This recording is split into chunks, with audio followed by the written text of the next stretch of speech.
Welcome back to English Speaking Practice for Beginners, Daily Real Conversations. I'm Emma, here with David, and today we're diving into the art of small talk with neighbors. Hi, Emma. Small talk might seem trivial, but it's actually a powerful tool for creating a sense of community and belonging. Absolutely, David.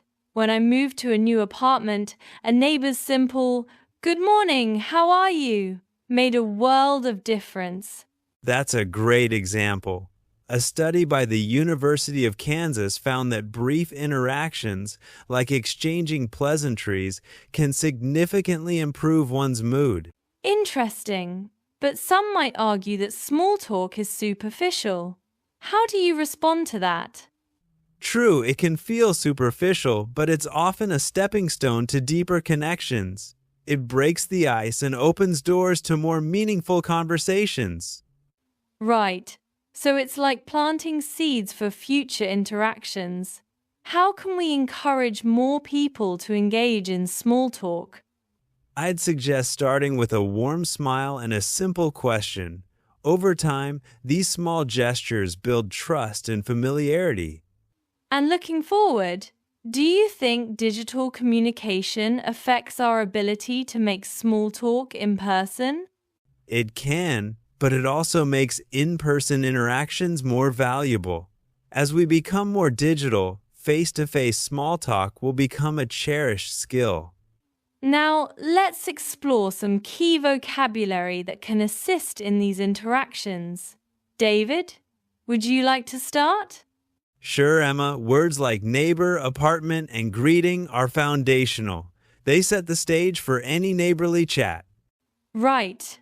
And let's not forget yard or garden. These terms are great for initiating conversations about shared spaces. Indeed.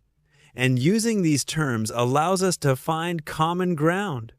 For instance, asking, "How's your garden doing?" can lead to a lively exchange. Some might argue that this vocabulary is too simplistic. How do we keep it engaging? By incorporating personal anecdotes. For example, "My garden is flourishing after the rain." It adds a personal touch to the dialogue. That's a great tip. As we move forward, how can practicing these words enhance our fluency in English? Repetition and usage in real scenarios are key. The more you use these words, the more natural they become, enhancing overall confidence in speaking. And looking to the future, do you think virtual reality could offer new ways to practice these scenarios? Absolutely. Virtual environments can provide safe spaces for practicing small talk, making language learning more interactive and less intimidating. Next, let's dive into crafting effective small talk sentences. What are some go-to phrases, David? Classic ones like, "Good morning, how are you today?" and "It's a nice day, isn't it?" are simple yet impactful. Those are timeless. And "Do you live here?" is another good one for meeting new neighbors. Exactly, Emma. These sentences are versatile.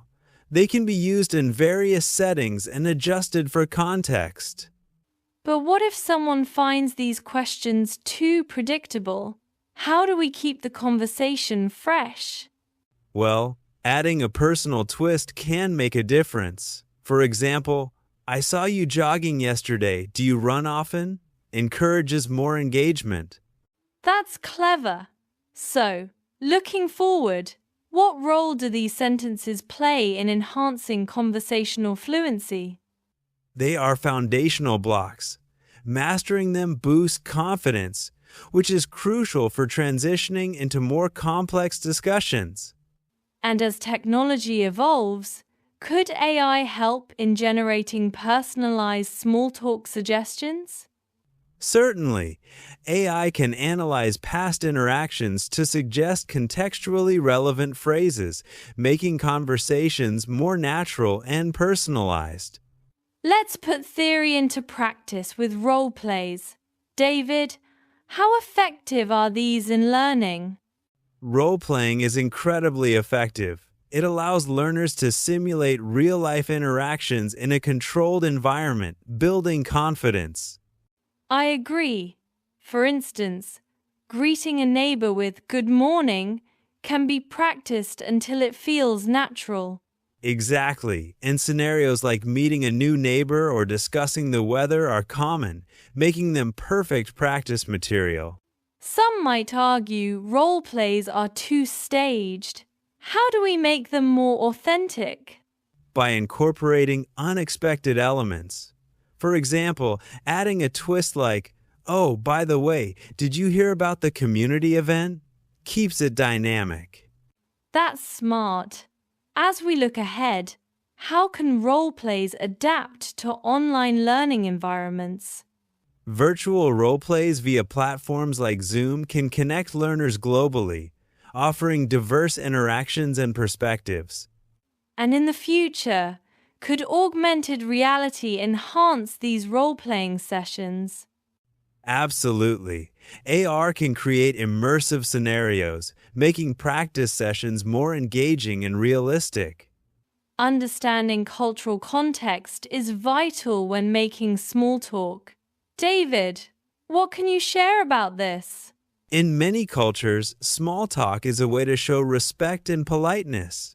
For example, in Japan, greeting neighbors is a sign of good manners. Right.